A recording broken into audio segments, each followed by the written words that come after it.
Richard. Hi. Good morning. Good morning. So today I thought we'd speak about leveraging from the mesh. Fair enough. This is the first in a series of podcasts that we're doing. Thanks for inviting me. Yeah. Very welcome. Thanks for joining. So for the listeners, I'm James Huntington, Controls and Solutions Manager, predominantly with our lighting OEMs. And this morning I've got with me Richard Kemp, Head of Innovation at Ansell Lighting. Yeah. What we're really going to drive at today is not just the lighting control. It's about that being a foundation for things beyond there and how we can leverage the infrastructure that lighting control gives for more than just switching and dimming. And very exciting times, isn't it? Absolutely is. Yeah, lots of interference as well going on. Yeah, correct, yeah. And hopefully we can get rid of some of that interference today and put a little bit of clarity around it.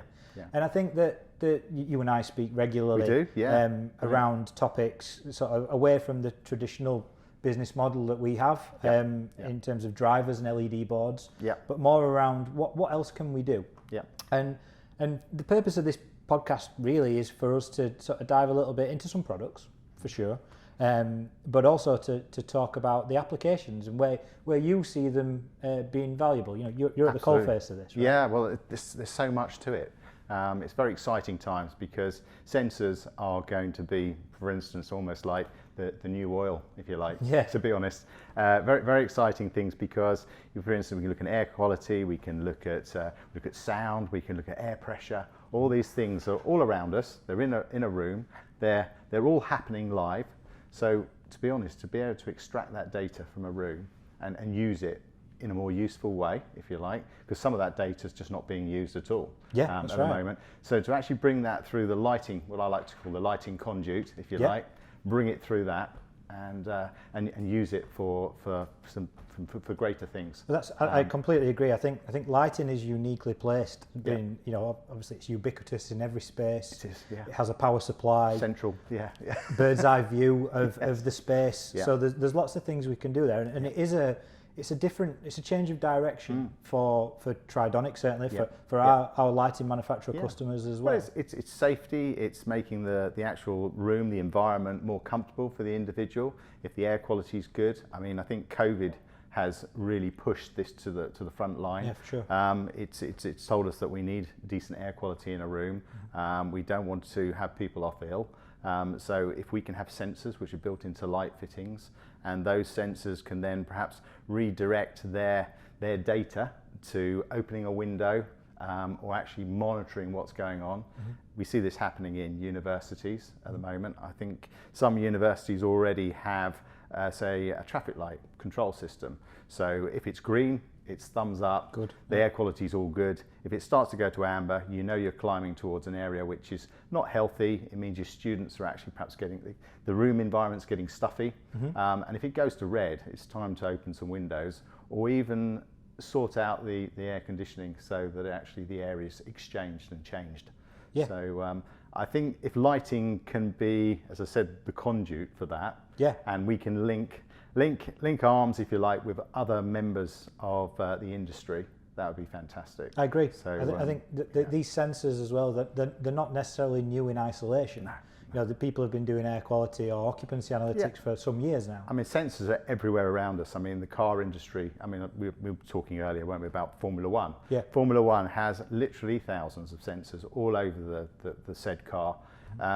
We need to do that within buildings, and there's a lot of good companies out there are doing it. Ansell, for one, wants to actually embody this into our luminaires. We're already looking at perhaps putting apertures and areas where we can do plug-ins onto our products. So we can plug the modular sensors into our fittings. As head of innovation, it's my job to run along ahead, if you like, and see what's available and see whether we can work closely with the likes of Tridonic to collect that data and use it very efficiently. I think that's what we really. That's why we talk the way we talk. I think that's because that value traditionally will be wrapped up by a third party. Yes. It will be a standalone air quality system, perhaps back to a BMS or a standalone occupancy analytics system. Where actually that value now can be wrapped up by a luminaire manufacturer, so the end user gets a product out of the box that can do these things. 100%. I mean, the tech's there. It's just finding the application We're talking about solutions now. For instance, we were talking about air pressure earlier. For instance, security companies are looking at air pressure, where if a window or a door is left open, the pressure is different as it would be when they're actually closed and locked down. Yeah. So there's some clever stuff going on, and it's just being able to enhance that into what we're doing. It's good. It's very exciting. I mean, I suppose the basis for this really comes from wireless lighting control. Anyone with a mobile phone now can commission lights, control lights. Yes. The work we do with Basic Dim Wireless and Kasambi and you guys at Ansell are the sort of forerunners of that, really. We're very excited because it was something that I came into the company to bring, obviously, some of that new technology in. We're already using DALI for many years. Obviously, we're now using DALI Wireless. There are lots of aspects that we want to actually jump into, if you like. I just see it as it's a very disruptive time, but it's a very exciting time where we can pull all of this into the portfolio and actually collect that data and put it onto something a bit more meaningful. Just like maybe some of the car industry would do. For instance, they would collect the analytics. We want to know about servicing of products. We want to promote the life of a product. For instance, if we can give a 5-year warranty and we can move that to a 7, because we're actually looking after the product based on the data analytically. Fantastic. Useful data to make decisions knowingly. I mean, you and I were speaking earlier about you've worked with Tridonic for over 30 years in various guises. I have in different companies. Absolutely. So there's a long-standing relationship there, and our conversations tend to focus much more now on not lighting products almost. That it sort of changed, and I think if we look at what we do in terms of Basic Dim Wireless Octo for you guys, the Kasambi mesh, and that is clearly the foundation. And it's today really a conversation I'd like to have is what can we do on top of that, away from lighting to an extent, but what else can we do? And I think of clearly using a mobile phone to commission things, switching, dimming, grouping, been able to extract even data, which actually is a different podcast, but we'll cover that. There's lots of things. I mean, it's like, I don't know if it's the right time to talk about it, but landlords, for instance, obviously have a responsibility, a duty of care to the people that are within their buildings. And we were talking about it earlier again, about if certain things aren't in place. We were talking about latching sensors. This is where if you have a fire extinguisher and it comes off the hook, the latch is disturbed. So there might be a push that could go back to the landlord at some point and say that has been removed from the wall, it possibly been used, or it's just holding a door open like it normally does. Student accommodation blocks, for sure. Which is not perhaps right. But it's like other things. It's like a fire blanket has been removed from its sleeve, or whether it's a smoke detector which has come off the ceiling, or actually the battery has run down, and you can have a push to tell you that the battery is low. So those are things sort of like a landlord level, if you like. If we were doing a more office level, more business related, it's looking at occupancy. It's looking at where people are in the room. Are they occupying the whole of the room? That's it. Is it energy efficient? For instance, has that room been lit and warmed, and maybe a window left open and there's nobody in there? Those are the things that we can actually pull through the lighting system. And do double checks to see what's going on. I suppose to us, we speak quite a lot around how do we take that lighting mesh and how do we transform it into more of a business mesh? It is an infrastructure that can do so much more than just switch lights. And how do we leverage that? And so, speaking of air quality, and clearly the foundation in luminaires. So I'm sort of curious to know your opinion on air quality, and do you see that as an opportunity, and what sort of applications? I think it's a huge opportunity for us, because obviously you want to make the building as comfortable as possible, but you also want to make it as safe as possible. So those rooms that, say for instance, the owner of the building might have, they have a duty of care to make sure that there's the right light level, for instance, so that you've got good productivity, that people perhaps are in meetings, maybe people that are doing podcasts that are comfortable within a meeting, What carbon dioxide exchanged in these things, I would imagine, yeah, for sure. But again, it's good to collect that information and that data. So I think it's not the be all and end all, and our job is to focus on making sure that we produce good quality luminaires which are efficient, they produce good lighting levels, but again, having other aspects which are on those luminaires which could collect the air quality, that could collect humidity. For instance, there might be a room where there's been a burst pipe. We had a situation, I should say, in our own warehouse where someone accidentally hit a sprinkler system, but it was caught fairly quickly, and obviously the water was turned off. But we could actually pinpoint exactly when that actually happened, because there happened to be a humidity sensor in that warehouse. Changing value. Which was Casambi enabled, linked through, and that was very useful because you could pinpoint exactly the time that it happened. So really you could work out how much water had come out of the tank as well, and how much was displaced, which was not great, but again, it's those sort of sensors which could be there in your everyday scenarios and being used. I think that exactly the point. That, I mean, the good news is, you and I have spoken about it being integrated into Ansell luminaires already, is that we have an air quality sensor in development, which links into the basic dim wireless, the Casambi network, which I believe you were already pre-integrated into luminaires on release. We have 2 of those in the office, and they're all linked up. The idea is to, as I was mentioning before, integrate these sensors, humidity and air quality, into said luminaire.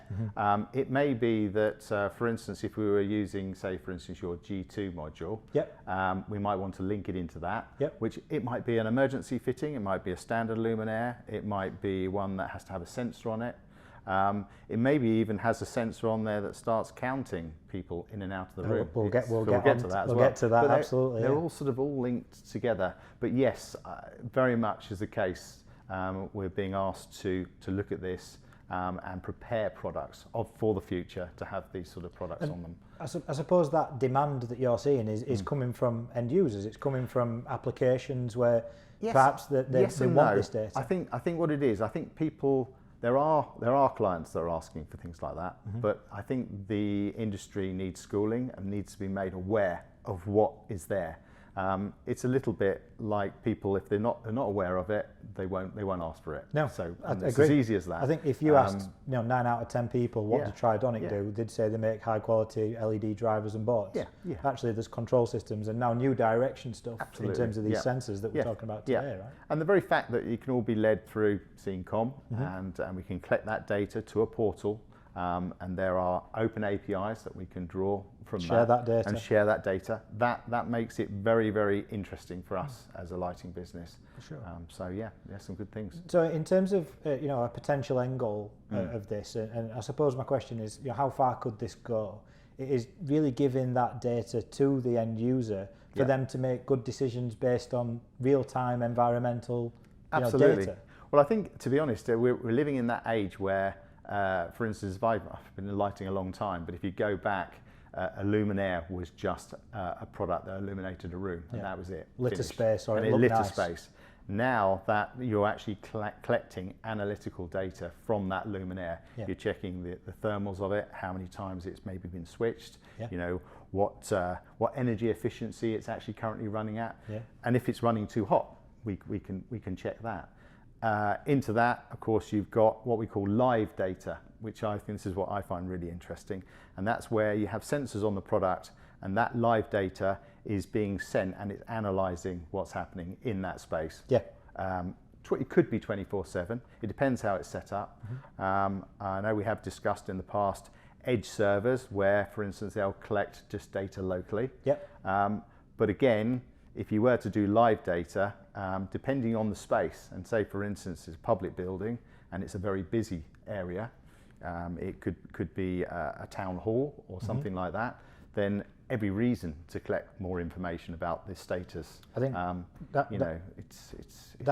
it's a big deal now, I think. It is, agreed. And I think that example was something, the conversation I had with a university recently, which was in their licensed premises, there's a hard cap on the amount of people that are allowed in those spaces. And it's difficult for them to be able to monitor and confirm how many people. Well, we're really excited about counting people especially on emergency fittings as well. So for instance, if you have, so we say break-off rooms, they may only have one door. Yeah. So for instance, even our office, we have a device on the emergency fitting already that can count the amount of people in and the amount of people out. Excellent. Which is quite useful, because one, it then can start sending a trigger to checking the air quality, because it says, well, there's 10 people in this room, there's normally only 4. What's happening to the VOC? Yep. You know, what's happening with the humidity? Has that changed? Ambient temperature. Ambient temperature. Do we need to make it more comfortable? Do we need to open a window? Do we maybe need to address the lighting level? So, for instance, it's a cooler temperature to keep everybody more alert and more efficient. Yeah. Maybe when all the meetings are finished and everybody wants to relax, we're in fairly relaxed chairs as we are now, yeah. Maybe you might want to warm the room up a little bit and go down to a lower Kelvin. Yeah. But again, there's so much we can do, but I think that related information, say from colour temperature to warmth, is something we could do as well. Yeah. So if sort of back to the lighting exactly. Of it, I suppose, so if you feel warm and the lighting's warm, that's good. If you want people to be more alert, maybe may get a bit fresher and a bit cooler, and actually go up to say 4,000 Kelvin or maybe higher. Especially if it's an area where I guess students are doing examinations, or whether there's an area where they're doing inspection. So this can fit into so many different areas. It could fit into education, it could fit into commercial, it could fit into industrial. Yeah. To be honest, we have customers that come to us about industrial spaces, if you like, and this is with high bays. Yeah. We're putting all sorts of sensors on those right now, and those are really to save energy.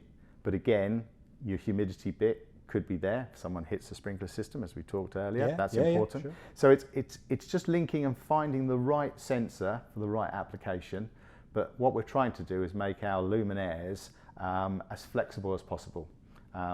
We do have a high bay which is coming out, and that particular high bay, as well as being smart and connected, has 4 different outputs on it, 4 different color temperatures, and you've got the selection available. Flexibility. You've got the flexibility, and the idea is if the landlord or the owner of the space or the building wants to move the lighting around and wants to sublet, he can move that luminaire around and actually set it up for a different space. And that's in addition to having the extra sensors along with it as well. So it's a very exciting time. We, as I say, years ago, we just put a luminaire up. We did a nice scheme, and we made sure you had the right light levels. Yeah. Now there's so much more we could offer. Stayed in your lane. What we want, you know, as a technology company, we don't want you to stay in that lane anymore. We want you to broaden out into other areas and wrap that value up. Think about the extra possibilities. Our customer. Yeah, 100%. Which I think brings us on quite nicely to occupancy analytics. Yeah. So a couple of months ago, HSBC, as an example, made the decision to move out of Canary Wharf and move back into the City of London, into much smaller premises. Yes. And that sort of got me thinking that decision isn't made based on an FM contractor or someone at HSBC walking around that office and thinking, do you know what, it feels a bit quiet in here now, we should move somewhere else. It's made based on data. And that data, you know, virtual head count, virtual line crossing, dwell times, that is available from other sensors, usually fairly expensive sensors. Yes. We have a product which is in development, as you know, called Sensor XI, fantastic. which is an occupancy analytics sensor, again designed to transact through our OEM network for them to wrap that value up. And it will do virtual head count, it'll tell you how many people are in a space, it will do virtual line crossing where you decide where areas you want people, ingress and egress points, I suppose you'd call them, and it will do dwell time. And I think that as a product, you know, do you see an opportunity specifically around occupancy analytics for Ansell? I think so. I think there's a lot of meeting rooms that would benefit from that sort of thing. We're talking about a central device that goes in the middle Edge of the controller. room. GDPR compliant, I should say. Absolutely, really important these days. Yeah, absolutely. So for us, yes, it would be very useful, and I can't wait for that to be released. I mean, obviously we're doing some early testing with you, which is Field very trials, exciting. Something that we're looking at. Very exciting. Yes, it's finding the right application again. But again, it's almost there's a safety and a peace of mind that comes with products like that as well. For sure. So yeah, I know it's early to speak of it because it's in the test stage, in the field trials. But again, when it comes, I think that'll be great. But again, it's nice to have a standalone module, and I've read about lots of companies that have done things in the past with sort of grabbing information and grabbing data, which is around the space. But again, we're very keen to see that when it's actually been, shall we say, compressed, so it can go into a luminaire. So basically, it can be added to a luminaire and be clipped in. But everything's got to start somewhere, and it's got to evolve. So really, very, very keen to obviously partner Tridonic on that. So, it is exciting. Yeah. I mean, in terms of sort of where we can leverage that lighting control slightly further, and talking about products that are actually here today. Yeah. You guys did a project using our OTD node, one of these. Yes, my where colleagues have. You took the same mesh that was inside the building, outside the building. I believe that was very successful in terms of the data gathering that you were able to do. Absolutely. It's basically everything that you wanted inside can be moved outside. There wasn't a problem with distance. These are going into, shall we say, street posts, and the data that's available there, and also the control that you have over those was far superior than what was there before. So there's an energy saving side to that. Of course. There's also a controllability side to it, which obviously makes it a bit more sophisticated. Not every luminaire has to be illuminated together. You can set different levels and actually control things exactly how the end client wants to as well, and have different settings for different times of the week as well. Absolutely. I mean, given that it was we're working on a science park at the moment, and giving the guy on the gatehouse the ability to actually control the outdoor lighting for the access roads and the car parks through a mobile phone is a game changer. Really, it is. I mean, the data sheet for that product actually gives it a guaranteed range of 150 meters in free air. So gone are the days of 2.4 meter sensors with Bluetooth. You couldn't do anything more than that. We're proving it in real life application. Well, there's a nice side to it as well. If from a security point of view, you want to actually have overall control. You want to bring all the lighting up.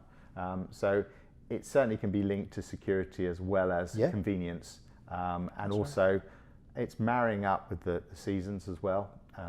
So there's so many good things about having sensors here, there, and everywhere. And I think we'll get to the stage where you're never more than a metre away from a sensor, to be honest, at some point. I hope so. I'd like to think. I think we're probably there. I think probably smartwatches and phones. I think they're all sensors in some way. Very true. Well, I think hopefully what we've done today is start to show people a little bit of that. There's much more value in the mesh 100%. Than just being able to control lights, and some of the applications in terms of air quality for sure. I think that's a growth area. And the sensor we're developing is going to facilitate that for our OEMs. Sensor XI, so that was one of the early prototypes of it, and the occupancy analytics, and then going into the outdoor as well. But I think further than that, and the ecosystem I think you described really well in terms of the fire extinguisher example, that actually rather than having all these sort of separate systems in a building now, that actually those can converge and be on the lighting mesh as just the conduit for data. I think it'd be nice to exchange data between, say, the different systems, the different building, the BMS systems that'll be there. There's been a disconnect for many years, and I understand why, because it's compliance. For instance, you're doing the fire security or you're doing the emergency lighting.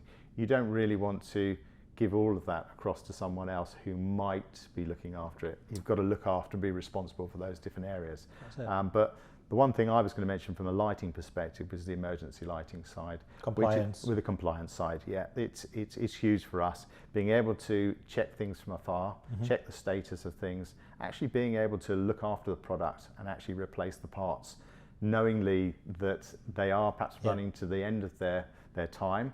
And then you can even send the contractor along to site with the right components. Reduced trips in vans. Absolutely. So net carbon, zero carbon footprint is improved and so forth. Which is absolutely perfect timing, as that is going to be the second in the series of podcasts that we do this autumn, where we are going to focus in exactly on data, compliance, wireless emergency is an example, but what that actually means in terms of proactive maintenance, reducing those Trips by guys in vans. Sustainability is huge. But I think for most companies these days, especially Ansell, we're doing great things where we're in-house. We're trying to do lots of things, and we're trying to do that with our products as well. We're trying to make their products last longer.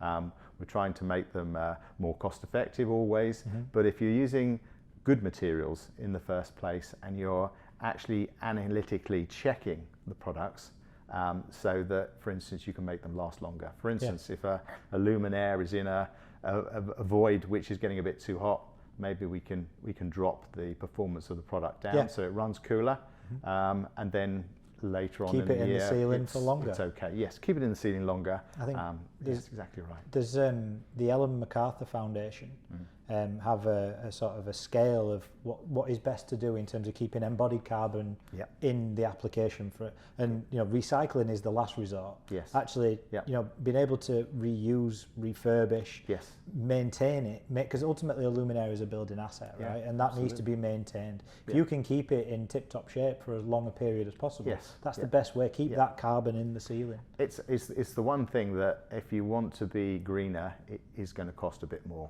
And I think this is but then in the long run, it is better. That's right. It's better for everything.